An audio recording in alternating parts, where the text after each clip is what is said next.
सरकारी योजनारू वंचित दिव्यांग युवक देखंतु एही दिव्यांग बाबूंकु जन्मर 2 वर्ष परठू एहार गोड़ दुईटी अचल एमिति अवस्था आज पर्यंत कष्टर जीवन बिताउछि एही युवक बाबूटी। एपरी एक घटना देखिबाकु मिलिछि नवरंगपुर जिलार रायगढ़ ब्लॉक रे एक उपांत अंचल हातीगां ग्राम पंचायतर कमकाढटकी ग्राम रे।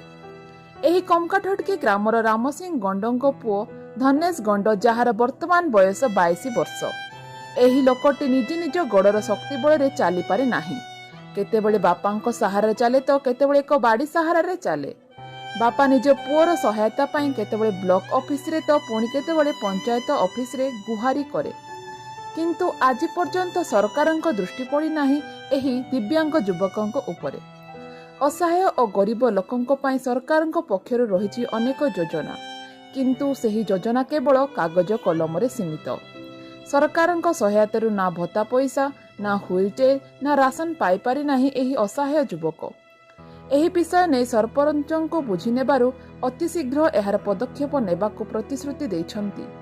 सरकारक पक्षरु एमिति असहाय मानक पाई अनेक योजना थिबा बेले काहेकि पाई पारि नाही उक्त युवकटी बोली जनसाधारणर प्रश्न उठिछि।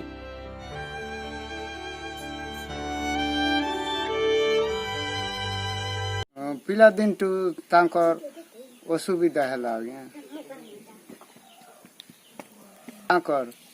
तांकर हाथ गोड़ आका चालू नाही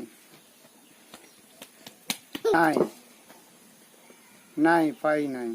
मुई दिल्ली फॉर्म दिया हैला 3 थर पंचायत रे दिला देई हैला, ब्लॉक रे गुटे थर दिया हैला, गुटे थर लो दे बाकू पारी नाही, भीड़ बहुत हैला।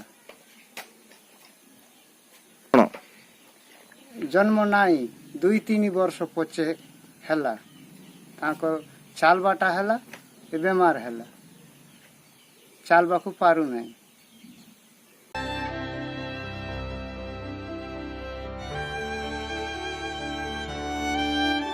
Bureau report diamond Bharat.